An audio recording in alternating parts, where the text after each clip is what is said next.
Bonjour et bonsoir chez vous encore. C'est encore moi, votre amie Rosine. Aujourd'hui, je nous reviens encore sur ce petit sujet que nous avons commencé la fois passée sur l'argent. On a parlé du couple l'argent, on a parlé de l'argent, donc selon à la loupe de la parole de Dieu, quand je parle de l'argent, j'aimerais que nous puissions pas seulement voir l'argent, le billet que nous utilisons euh, couramment, mais plutôt le bien, nos possessions, tout ce qui est relié aux possessions, aux biens, à l'argent et tout. C'est de cela là que nous sommes en train de parler. Alors aujourd'hui, j'avais promis que nous allons parler un peu de conseils concrets sur la manière de gérer l'argent, tout ça pour la gloire de Dieu. Euh, voilà.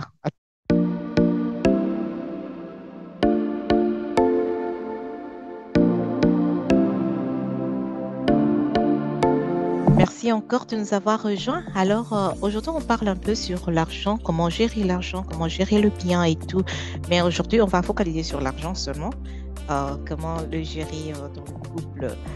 Euh, Dans 1 Timothée 5, verset 8, il est dit, le cycle de sien ne prend pas soin de sien, et principalement de ceux de sa famille. Il a régné la foi et il est pire qu'un infidèle. Et nous savons que pour prendre soin de sa famille, on a besoin d'argent, on a besoin de finances, on a besoin d'une source de revenus, au moins une source de revenus, mais euh, plusieurs sources de revenus aussi fera du bien. Alors, on va voir un peu concrètement. Je vais donner quelques conseils en général. Et on dit, c'est bien d'épargner dans le foyer. C'est bien de savoir quelles sont ses responsabilités. Ici, je vais parler plus de couples à l'étranger parce que je sais que dans nos pays africains, par exemple, les choses se passent un peu différemment. Par exemple, dans certains pays en Afrique, comme là où je suis, d'où je proviens, il n'y a pas vraiment ce système de crédit, prendre des crédits à la banque. Mais en Occident, c'est beaucoup. Oh, c'est tellement beaucoup, c'est tellement un système qui est fait et beaucoup de gens vivent de cela. Et la manière dont je vais aborder ces sujets de gestion de l'argent, ce sera peut-être différent d'un pays à un autre, d'une culture à un autre. Alors, je vais un peu essayer de balancer pour que chacun s'y retrouve parce que je sais que pour un couple, la manière de gérer l'argent, ça peut, c'est peut-être, ils n'ont même pas de crédit, ils n'ont que le cash, ou bien d'autres couples, il n'y a que l'homme qui travaille, la femme ne travaille pas du tout. D'autres aussi, c'est les contraires, on a vu. Certains couples, l'homme ne travaille pas du tout et c'est la femme qui travaille, ce qui n'est pas encouragé. Mais il y a aussi des couples où l'homme et la femme travaillent. Alors, quand je parle ici en général de l'argent, c'est l'argent qui entre dans le foyer, l'argent qui entre par l'homme, par la femme, par autre moyen que Dieu ouvre le porte d'une manière ou d'une autre. Mais comment gérer ça dans la famille, dans le foyer? Et c'est encouragé ici que non seulement on est époux, on est aussi des amis. D'abord, on était amis pour devenir époux. Alors, sur cette relation-là d'amitié, nous devons être très souples. L'homme et la femme doivent savoir épargner. Il y en a qui ont des comptes séparés, il y a des comptes joints. Il y en a qui ont, malgré les comptes séparés, chacun sait ses responsabilités et chacun fait sa part de responsabilité. Par exemple, la femme est plus dans la, comme c'est elle qui prend généralement soin de la cuisine, c'est elle qui plus prend la charge, par exemple, d'acheter la nourriture, d'acheter tout ce qui concerne la cuisine, quoi. Et l'homme est plus d'abord payer le loyer, peut-être s'ils sont en train de louer, ou bien payer les factures, tout ça. Tout dépend et vous allez équilibrer comme vous vous entendez, mais qu'il y ait transparence, qu'il y ait dialogue, qu'il y ait un programme le planning que vous pouvez faire ensemble. C'est très important, savoir épargner de l'argent et que chacun sache ses responsabilités et ses limites. C'est très important d'établir cela, d'avoir une conversation ouverte. Ça va vraiment équilibrer les choses. Et s'il y a des abus que nous ne souhaitons pas, vraiment rester ferme dans votre manière de faire les choses qui est correcte et être beaucoup discipliné parce que la clé de la gestion dans le foyer, de l'argent du foyer, c'est la discipline, même dans la vie personnelle. la discipline que l'on a acquis depuis avant le mariage et qu'on va démontrer dans le mariage. Mais dans le mariage, ça demande encore beaucoup plus de discipline parce que vous gérez comme c'est comme une compagnie, en fait. C'est pas seulement l'homme et la femme, il y a les enfants, il y a ceci, il y a cela, il y a tant de projets que vous allez travailler dessus. Donc, ça demande beaucoup de discipline parce que nous devons nous rappeler que Dieu est juste. Donc, quand il y a des abus, vous avez déjà partagé, c'est ceci, c'est cela, bien vous savez que ça doit se faire d'une certaine manière, mais il y a des abus qui entrent. En tout cas, il y a vraiment besoin de discipline, il y a besoin d'échanger des stratégies pour garder la maison dans l'équilibre financier et être ouvert dans la manière de gérer l'argent dans le couple, c'est très important. Et être stratégique pour voir non seulement aujourd'hui, mais demain, après-demain, dans un mois, dans 2 semaines, dans 3 mois, 4 mois, 5 mois, où est-ce que nous serons dans notre situation financière, avoir de plans. Souvenez-vous que si on est fidèle dans les petites choses, Dieu nous confiera de grandes choses. On attend qu'on puisse avoir peut-être $1 000 pour devenir fidèle dans la gestion de l'argent. Seulement avec ces $10-là, seulement avec ces $20-là que tu reçois, sois fidèle et tu verras des grandes choses vont venir. Ici, je parle de couples qui ont un salaire, l'homme ou la femme qui travaille, qui a un salaire régulier. Comment manager cela? Et même si vous n'avez pas de salaire régulier, vous pouvez toujours parvenir à budgétiser. Donc, on va parler du budgeting, budgétiser. Je pense que c'est qu'on dit. Alors, je vais partager mon écran tout à l'heure ici. Voilà. J'ai ici un spreadsheet, c'est le programme Excel. C'est ce que j'utilise pour moi-même. Chaque mois, ça dépend. Je retourne toujours dans le spreadsheet pour, j'aime bien voir mes chiffres, voir combien je gagne, combien je dépense. Ça, c'est juste un exemple de quelqu'un qui a un salaire. J'ai mis $1 000 par mois.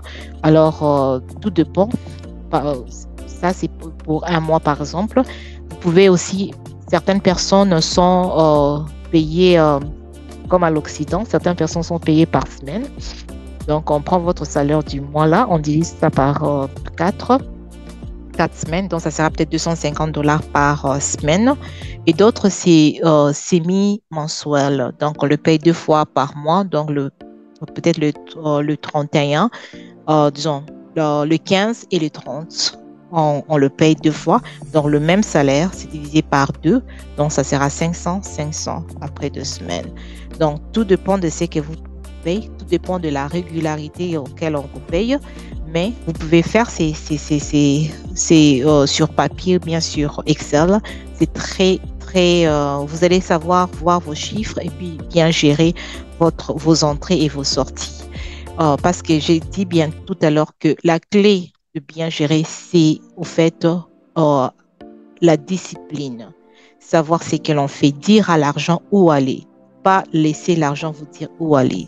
Il y a des gens, tu as de l'argent comme ça, parce que tu as fait les dépenses de toutes choses, mais il te reste quelque chose, tu te dis, bon, puisqu'il y a l'argent, tu veux dépenser ça. Non, tu peux tout simplement garder ça, épargner, c'est très important parce que ça va aider plus tard.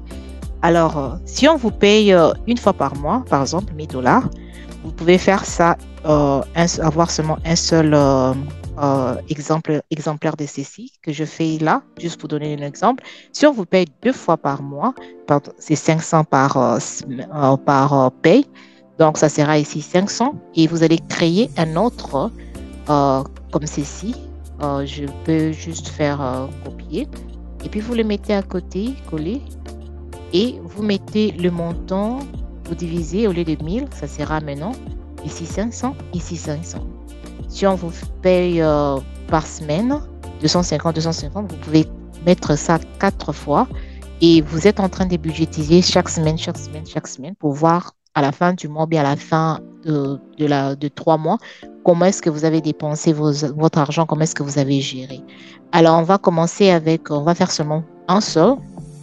Donc, je vais me débarrasser de ce que j'ai mis à côté là. Et on va regarder comment est-ce que vous pouvez gérer votre argent. D'abord, nous devons savoir, comme enfant de Dieu, moi je suis enfant de Dieu, j'ai toujours enlevé ma dîme. La dîme a toujours été 10%. Si vous voulez donner plus, gloire à Dieu, mais faites-les librement avec joie. Alors, on vous paye 1000 dollars. Ça, c'est le salaire qui entre. Alors, ça, ce sont les dépenses. Donc, il y a dîme qui est 100 dollars, qui est les 10%. Et puis, nous devons penser à nos quatre murs. Les quatre murs sont les dépenses de ces dont on ne peut pas s'en passer, au fait. Ce sont nos quatre murs. Et ça, en général, on parle de loyer ou bien maison. Si vous payez, vous êtes vous locataire, donc vous parlez de loyer. Maison, peut-être comme à l'Occident, vous payez votre mortgage, donc votre maison par mois, mais c'est à vous, mais vous le payez petit à petit. Ça, c'est un mur de la maison. Donc, les quatre murs que nous allons couvrir. Donc, il y a la maison, les dépenses de loyer, il y a la nourriture qui est indispensable, le loyer, logement, et puis nourriture. On a les factures des nécessités, de ce qui est nécessaire dont on vit. L'électricité, l'eau, peut-être les gaz pour ceux qui sont à l'étranger avec en hiver pour chauffer la maison. Il y a le transport parce qu'on doit aller travailler, on doit aller chercher de l'argent. Peut-être vous travaillez à la maison, gloire à Dieu. Vous ne vous déplacez pas tellement, mais si vous devez vous déplacer, aller au travail et tout, vous devez avoir ce budget-là déjà prêt dans votre salaire qu'on vous donne. Et puis, nous allons dans le besoin, dans d'autres dépenses qui sont, si vous n'en avez pas, gloire à Dieu. En tout cas, c'est un coup de chapeau. Parce qu'à l'Occident, je sais que beaucoup de gens sont dans les crédits. Et je voulais juste souligner que c'est possible au fait de vivre à l'étranger sans crédit. C'est vraiment possible. C'est un mindset. Comme on a donné cette possibilité-là aux gens de prendre les crédits, cela ne veut pas dire que vous ne pouvez pas vivre sans. Parce que en Afrique, comme dans certains pays, il n'y a pas de système de crédit. Les gens vivent des cash. Donc, c'est possible aussi de vivre de cash dans ce pays de l'Occident. Mais je mets ça là parce qu'en général, beaucoup de gens à l'étranger ont ça. Alors, vous mettez vos cartes de crédit parce que vous avez de paiement. Souvent, c'est automatique. Alors, on vous soutire l'argent de votre compte. Vous devez aussi prendre soin de ça. Et puis, il y a aussi le besoin. Les besoins qu'on a en général. Ça, on appelle ça en anglais des needs. Comme quelque chose dont vous ne pouvez pas vous en passer, le premier cadran. Et puis, vous avez les besoins. Donc, comment on va dire? C'est dont en anglais, on dit des wants. C'est dont vous voulez, c'est bon d'avoir. Je mets en général, hein, parce que quand on parle, par exemple, le téléphone, vous dépensez autant. L'Internet, vous en avez besoin aussi à la maison, c'est bon. Le besoin des enfants. Les besoins des enfants, les nécessités est déjà couvert, c'est la nourriture, l'électricité, l'eau, un logement. Maintenant, quand je parle ici des besoins des enfants, c'est juste que peut-être il y a un besoin d'un enfant, peut-être des vêtements, peut-être ceci, acheter quelque chose, peut-être scolaire et tout. Et peut-être les réparations. Je sais que la liste est exhaustive selon le besoin de chacun, mais j'étais juste donné un exemple que vous avez aussi des besoins que vous êtes en train de couvrir dans ces dépenses, dans ces salaires que vous a donnés. Et puis, il y a aussi, j'ai mis ici moi, c'est-à-dire vous, qui qui percevez votre salaire. Il faut toujours penser à soi-même, se faire du bien. Dans chaque fois qu'on me paye, je peux me faire un petit bien, un petit rien pour me faire plaisir. Ça peut être, je m'achète peut-être un habit, je peux me faire peut-être mes cheveux, je ne sais pas, quelque chose pour moi. Parce que je travaillais aussi là-dessus. Et puis, il y a le divers. Ça peut être, je ne sais pas moi, vous voulez aller dîner au restaurant en famille, ou bien vous voulez peut-être faire une sortie, avoir un peu, s'amuser. Il y a les divers qui viennent. Alors, dans tous ces dépenses ici, vous les mettez là, vous les mettez dans le liste et vous les mettez sur votre liste. Et ça, c'est la totalité de tout ceci, qui est par exemple 900 dollars. Et moi, je gagnais 1000 dollars. Alors, on va voir que les dépenses totales ici, je veux le mettre ici. Je mets tout simplement égal ça. Et les dépenses ici et là. et je vais mettre combien est-ce que j'épargne après avoir fait toutes les dépenses. Donc, j'ai déjà calculé ça, j'ai mis ça là. Et quand l'argent de salaire entre, c'est alors que je commence maintenant à faire le dépense. Je sais que ça, c'était pour ça c'était pour ça. Alors, combien est-ce que j'épargne? Je fais tout simplement le salaire que je réussis en général et je soustrais les dépenses que j'ai programmées quand je veux recevoir ce salaire-là. Je le fais à l'avance, pas quand je reçois et que je viens faire. C'est pas mal, mais souvent je le fais à l'avance avant de percevoir mon salaire. J'ai déjà fait le programme qui est là. Je sais que ça, ce sont mes dépenses quand j'aurai les salaires. Alors, je sais que je vais épargner 100 dollars. Ça, c'est mon épargne. Et dans ces 100 dollars-là, je peux soutirer un pourcentage ou un montant fixe que je vais mettre dans la caisse d'urgence. Parce que c'est toujours important d'avoir une caisse d'urgence dans le foyer pour les imprévus. Par exemple, les urgences, pas imprévus dans le sens que je vis un sac là, ça m'a vraiment plu, je vis une robe là et tout, ça m'a plu. Donc ça, c'est une urgence, c'est pas une urgence.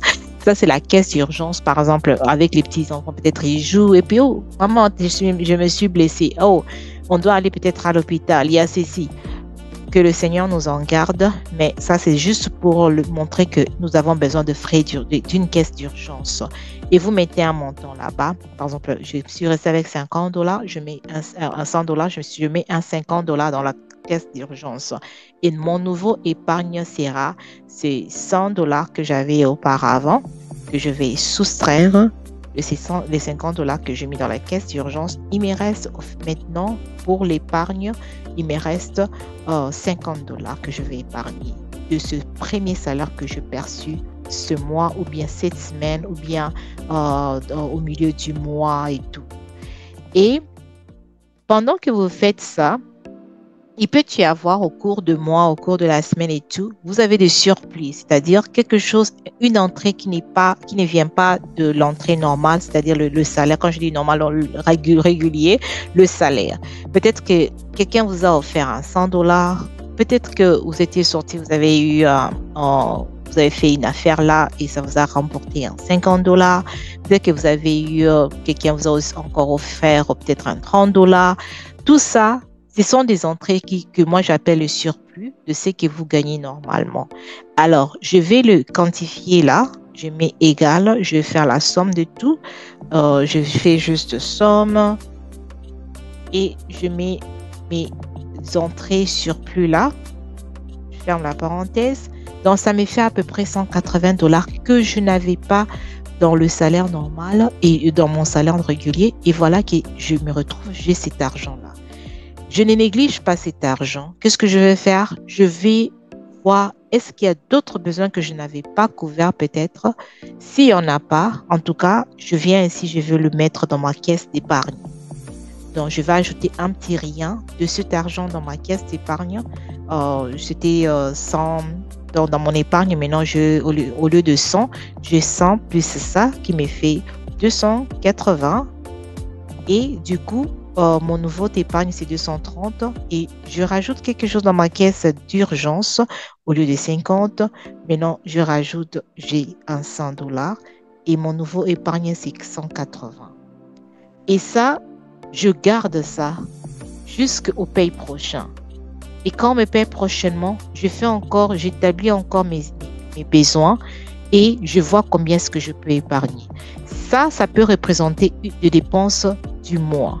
Mais si ce n'est pas du mois et que je perçois peut-être semi-mensuel, je vais faire, au lieu de 500, bon, si c'est pas de 1000, je fais 500. Et en faisant 500, je sais que quand je viens ici, peut-être que quand on me paye au lieu de 1000, c'est 500. Donc, j'ai 50 dollars de dîme. Mon loyer, je sais que normalement, je le paie le premier. Mais ça, c'est peut-être l'argent qui vient au milieu du mois. Et j'ai déjà payé mon loyer. Ce qui vient au milieu du mois, je regarde quelles sont les factures que je paye après le 15. Il peut y avoir d'autres factures, vous pouvez le programmer vous-même, d'autres c'est déjà fixé. Mais si vous pouvez programmer certaines factures, vous pouvez le dispatcher dans le calendrier. certaines factures, vous les payez au début du mois, selon que l'entrée de votre salaire va, quand le salaire va entrer. Et ça, ce sont les dépenses que je vais faire au début du mois. Et d'autres dépenses, je vais le faire à la fin, à la deuxième partie du mois, donc vers la fin. Et vous dispatchez ça comme ça. Là, maintenant, au lieu d'avoir un seul de cet exemple ici, vous allez avoir un autre de l'autre côté. Et ça fait 500 ici et 500 de l'autre côté. Donc, peut-être que le facture ici des cartes de crédit, au lieu que ça soit ici, au lieu que ça soit ici, ça sera de ces côtés. Vous allez les payer ici. Et la maison, peut-être que vous l'avez déjà payé ici au début du mois. Alors ici, on n'a plus de la facture, on n'a plus à payer la maison parce qu'on a déjà payé ça dans le premier salaire. Et dans le premier salaire, peut-être que si c'est qu'on vous paye et que le dépense de la nourriture, ça coûte, pour le mois, ça coûte, disons, 70 $. Alors ici, dans le premier entrée, ça va m'écouter 35. Dans le deuxième entrée, ça va aussi m'écouter 35. Ça, ce sont juste des exemples. Et puis, il y a les factures. Certaines factures, c'est au début du mois. Si vous pouvez changer les dates, vous pouvez mettre certaines factures au début du mois. Par exemple, 2 factures au début du mois. Et c'est lui-ci, si je peux changer les dates avec mon pourvoyeur de gaz, je veux le mettre à la deuxième partie du mois. Donc, je n'aurai pas à payer ça à la première partie du mois. Alors, du coup, les factures de l'électricité et de l'eau ne vont pas apparaître à la deuxième partie du mois parce que je les ai déjà payés à la première partie du mois. Là, ce sont pour le semi-mensuel, quand vous percevez votre argent semi-mensuel. Donc, le 30, les 15, le 30, les 15. Donc, quand vous payez les 30, donc ça prend soin de besoin du début du mois et le salaire qui va entrer les 15 va prendre soin de besoins de la moitié vers la fin du mois. Alors, vous êtes en train de dispatcher quelles sont les choses que je vais prendre soin au début et quelles sont les choses que je vais prendre soin dans la deuxième partie. Et c'est toujours bien, si possible, en tout cas, moi, je vous encourage de mettre les dates au cas où il y a des paiements automatiques. Mettre le date ou bien le mettre sur votre calendrier, sur votre téléphone, smartphone, mettre dans le calendrier pour que vous sachiez que ce jour ici, il y a telle facture qui est sortie, qui va sortir, ou bien vous mettrez, quand ça sort, on vous envoie un test message pour vous dire que ça a été, la chose a été payée. Alors, vous dispatchez vos histoires comme ça, c'est que vous payez si vous ne payez pas là-bas. Et ça vous aidera à équilibrer. Le transport, si ça me coûte 40 $ pour le mois et qu'on me paie semi-mensuel, alors 20 $ va venir d'ici au début et un autre 20 $ va sortir au milieu du mois. Vous dispatchez ça. Et vous venez ici les téléphones, l'internet, les besoins des enfants. Si je ne peux pas prendre soin des besoins des enfants au début du mois, alors je prendrai soin de ça vers la fin du mois. Donc, je mets ça de l'autre côté, je ne mets pas ça au début. Réparation, peut-être une réparation qui a survenu. Et ça peut changer. Ça peut venir dans un mois. Et puis, dans l'autre mois, vous n'aurez pas besoin d'une réparation, dépense de réparation. Et puis, ça peut changer à autre chose. Donc, ici, je fais une dépense de réparation. Ici, peut-être, il n'y a même pas de dépense de réparation. Je peux le remplacer par quelque chose d'autre qui serait dans les besoins. Alors, par mois, je me paye. Comme tout le salaire sera en 50 000 $, alors au lieu de 30 $ ici, je peux me payer ici un 15 $. Et puis ici, je me paye aussi un 15 $. Et puis les divers, on peut avoir quelque chose ici. Bon, peut-être ça va nous coûter 15 $. Et ici aussi, au milieu du mois, on va encore faire quelque chose. Ça va encore nous coûter un 15 $. Juste pour équilibrer les choses, pour qu'on ne sente pas trop de poids dans la dépense, dans nos dépenses. Donc, j'ai un peu dispersé ça et là pour équilibrer les choses. Je suis en train de checker et regarder si tout est correct. OK, c'est bon. Alors, vous voyez que ici, on me paye 500 $ et je vois que j'ai beaucoup plus d'argent qui sort au début du mois. Alors, je dois équilibrer pour que ça puisse être, que je ne puisse pas manquer, qu'il n'y ait pas de trou. Alors, qu'est-ce que je vais faire? Je vais voir avec peut-être ceux qui donnent la compagnie où on me donne de l'eau. Est-ce que je peux vous payer à la deuxième partie du mois vers la fin, donc après le 15? Ou bien, si c'est pas possible, vous voyez, avec l'électricité, qu'est-ce que vous pouvez bouger de l'autre côté, donc dans la deuxième partie du mois? Alors ça, par exemple, si c'est bon, je peux le bouger. Alors je le lève là, je viens ici, je vais payer mon électricité vers la fin du mois. Vous voyez un peu ce que ça donne. Ça commence déjà à changer que ici, je vais faire la dépense, je vais faire les dépenses. Si ça monte un peu, ici, ça descend un peu. Je suis en train de chercher d'équilibrer. Peut-être que le loyer, je sais que le loyer, peut-être on ne peut pas diviser, peut-être on peut voir avec quoi encore, la facture de l'eau, le transport, le téléphone. Oh, je m'excuse, j'ai ça deux fois ici. C'est pourquoi je voyais qu'il y avait un problème. Alors, le téléphone, on le paye vers la deuxième partie du mois. Ok, c'est bon. Je suis juste en train de vous montrer c'est que comment réfléchir quoi et puis comment préparer vos budgets. Budgétiser, c'est vraiment très important parce que ça vous donnera le contrôle de votre argent. Vous saurez dire à l'argent où partir et où ne pas partir. Et ça vous donne l'image de ce que vous devez faire. Si vous ne pouvez pas faire sur l'Excel, prenez un papier, prenez un cahier, écrivez vos dépenses, ça va beaucoup vous aider. Alors, ça vous donne un peu l'idée comment bouger vos budgets. Et si je ne peux pas me payer, puisqu'il y a beaucoup de dépenses au début de mois, je peux carrément enlever ma récompense. Je peux la mettre de l'autre côté. Je la mets carrément ici, 20. Alors ici, ça baisse déjà. Et les divers, puisqu'on ne peut pas faire de 15, on peut faire de 10. Donc, je me retrouve, je suis exactement dans ce que je dois dépenser. Donc, je ne me retrouve pas vraiment avec grand-chose en main. Euh, Attends, ça c'était le salaire de 500 $. Est-ce que j'ai changé ça? Excuse. Je suis en train de regarder mes formules. Il y a 500 $, dépense 500 $. Ah oui, ça j'avais seulement tapé, ça je n'avais plus de formule, c'est pourquoi ça a changé. Donc on fait ça, normalement moins ça.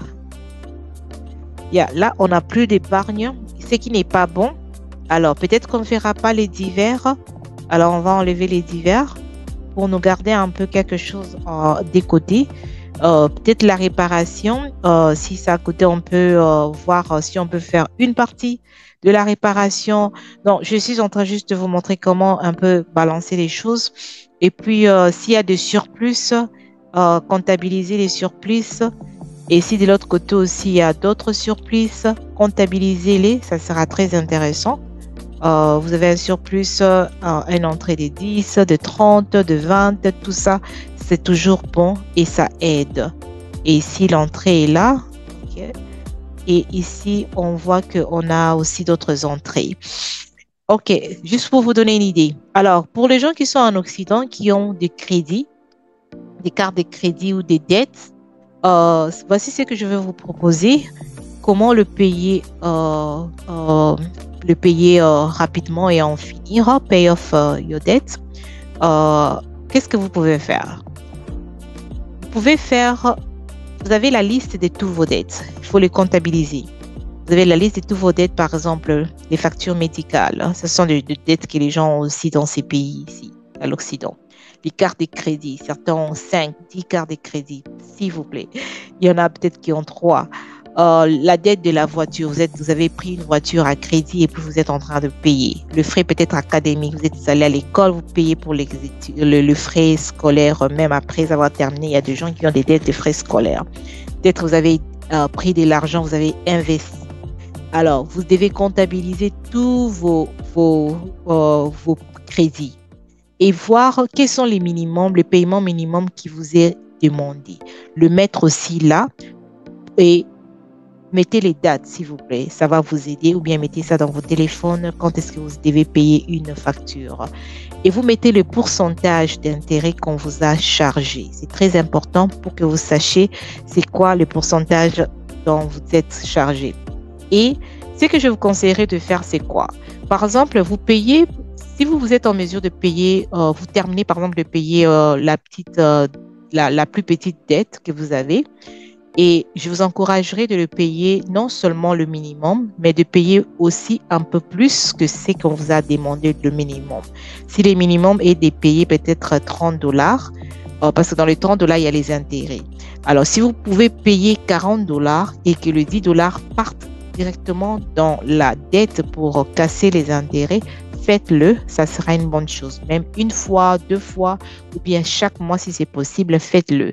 Dès que vous vous débarrassez d'une dette, l'argent que vous payez à ces dettes pour payer cette dette-là, au lieu de prendre ça comme, oh, je maintenant le 30 dollars, ça me revient, je peux faire avec ça, c'est là ou dépenser autrement, je vous conseillerais de prendre cet argent que vous étiez en train de payer cette dette ici, comme c'est devenu zéro, vous avez tout payé, prendre ces 30 dollars ici, ajouter ça à l'autre dette que vous êtes en train de payer. Par exemple, le prochain dette que vous devez payer, c'est celui-ci.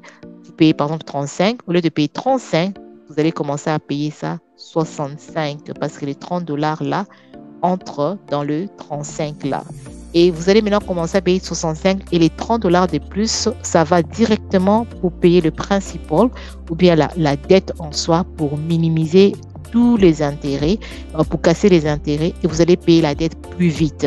Si vous devez payer la dette, par exemple, dans peut-être une année, vous pouvez vous retrouver, vous avez payé ça totalement dans 6 mois et ça casse les dettes comme ça. Dès que vous terminez cette dette ici, pendant que vous payez les autres dettes aussi, les minimums, dès que vous payez cette dette ici, vous regardez, vous étiez en train de dépenser 65 dollars pour payer cette dette-là.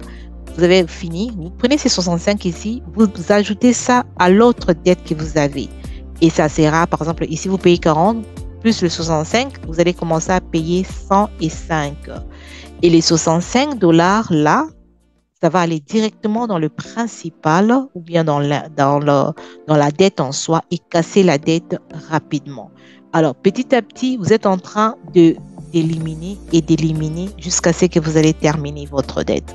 Je vais m'arrêter là. J'espère que ça a été avantageux pour nous de voir un peu comment faire pour payer pour économiser, pour budgétiser, avoir une liste vraiment qui nous aide à voir qu'est-ce que nous gagnons, comment nous dépensons pour prendre soin de nos familles, pour que nous ne puissions pas nous retrouver à la fin du mois ou bien au milieu du mois, on n'a plus d'argent, on ne sait plus quoi faire, on commence à s'endetter, à prendre des crédits et il y a certaines personnes qui prennent les crédits pour manger, pour acheter la nourriture. S'il vous plaît, ne faites pas ça. Il y a des gens qui prennent des cartes de crédit pour s'acheter des vêtements. S'il vous plaît, ne faites pas ça. Après un temps, ça va s'user. Après un temps, ça sera pas bien. Alors, je vous encourage vraiment de payer vos dettes rapidement et d'épargner l'argent, de budgétiser, de savoir qu'est-ce que vous gagnez, combien vous dépensez pour budgétiser mieux. Et que les seigneurs nous bénissent. J'espère que c'était très avantageux. On va se retrouver prochainement avec d'autres sujets. Que le Seigneur vous bénisse.